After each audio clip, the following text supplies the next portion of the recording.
I should not have made you read Ligiea. It is an awful, awful story. I love it, but I'm weird like that. The reason I like Ligiea is because we're on the tail end of the Romantic movement. I know I keep saying I'm going to stop with the historicism stuff, but it's so hard for me to do that. It's something that I'm just completely obsessed with. But we're on the tail end of the Romantic movement. Poe comes in, and he's got a completely different approach to Romanticism from Thoreau, from Melville, from Hawthorne. They were all so philosophically minded, whereas Thoreau's growing his beans, and Hawthorne's looking back at the moral atrocities of his ancestors, and Melville's staring at walls.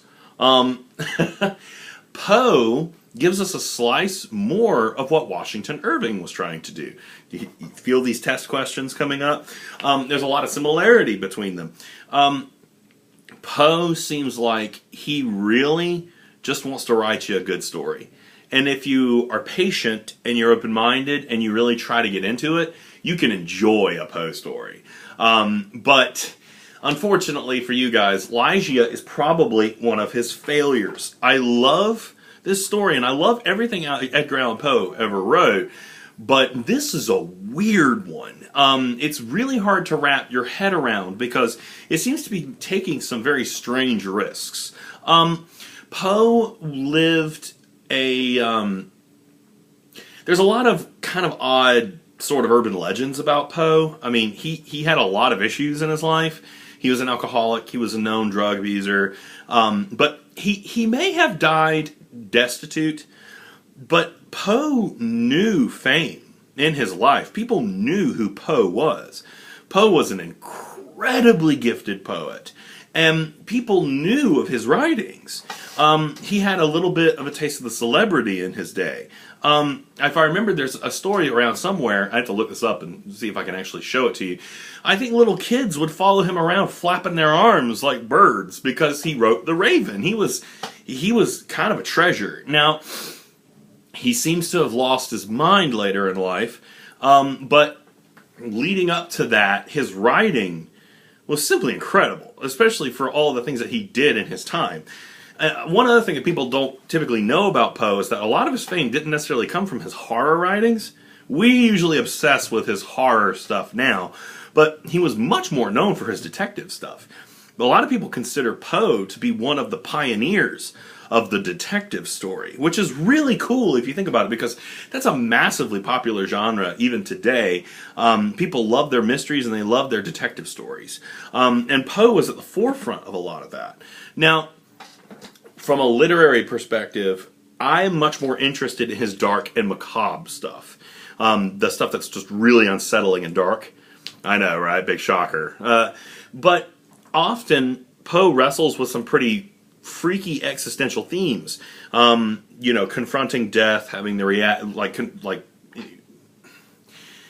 dealing with the reality of death, but the thing is, he kind of resists interpretation in a lot of ways, because I think at the end, you can read a lot of philosophical points into his writing, but I always get the sense that he was the kind of guy who was more interested in crafting a story.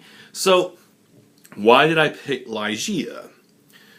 Well, Ligiea is fascinating for me because there's an interesting bit of debate around it.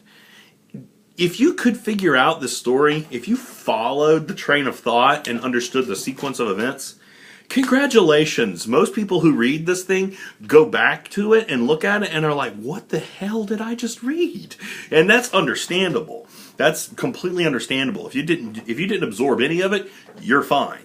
But the basic premise is that Ligiea is the love of his life. This guy seems to be some type of academic.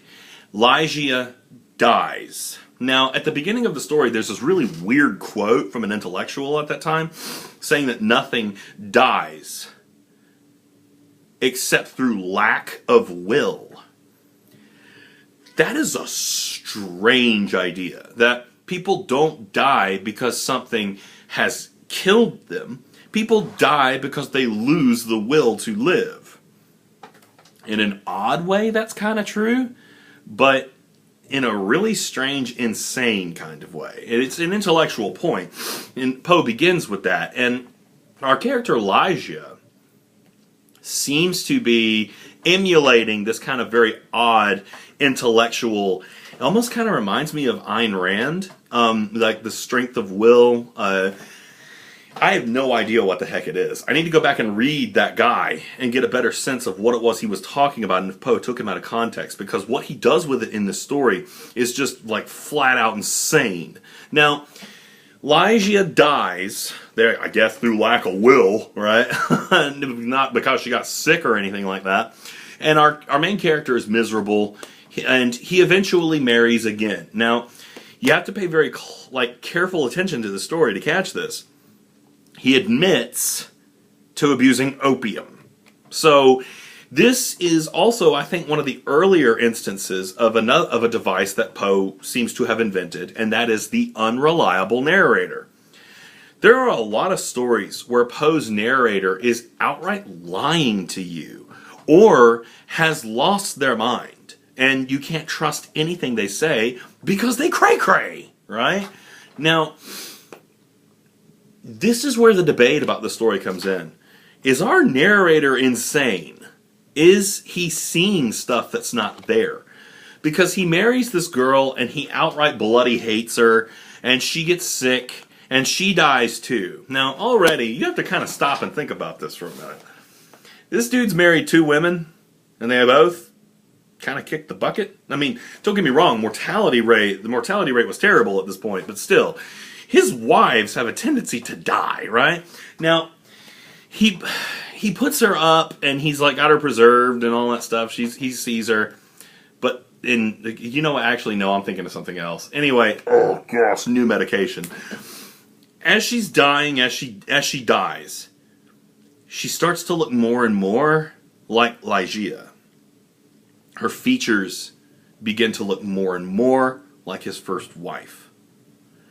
And eventually at the end, which we may assume is an opium hallucination, she sits up. She is Ligiea.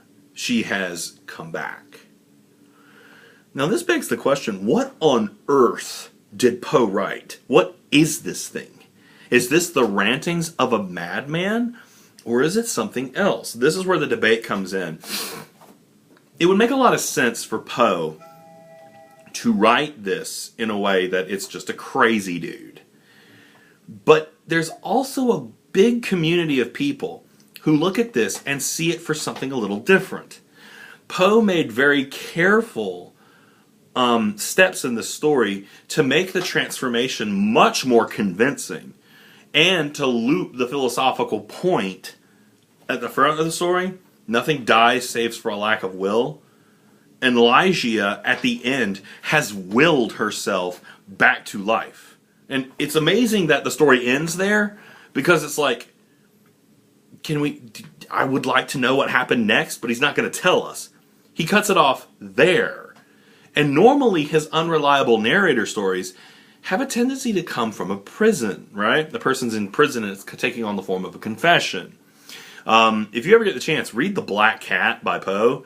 You'll lose sleep. That story is horrific, man. I'm talking, but this is different. I don't believe our protagonist is in prison. He seems to be free, or at least he never alludes to being imprisoned. So, if Poe wrote something where this girl rises from the dead by a sheer force of will that is rooted in an intellectual idea, Poe may have been the earliest writer of science fiction. That is really stinking cool. He had a lot of experience kind of inventing genres, which, if you sit back and think about it, he was kind of a genius. Even for just inventing the whole detective novel thing, or at least being one of the first people there. But that's the debate about this story, is it another ramblings of a crazy person, or did he have enough foresight to write something a little bit more like Frankenstein before Frankenstein? Which, by the way, I want to address that real quick. I do have some students who did not want to read Game of Thrones. And we're still going to read Game of Thrones, but I'm going to introduce an alternative topic, and I have some videos coming up that will help you with this. The novel we'll read instead of Game of Thrones is Frankenstein. Oh wait, this is American literature. I can't do Frankenstein. I have to do an American novel. What am I thinking? Oh no. I think that means we need to do The Great Gatsby. That makes me sad.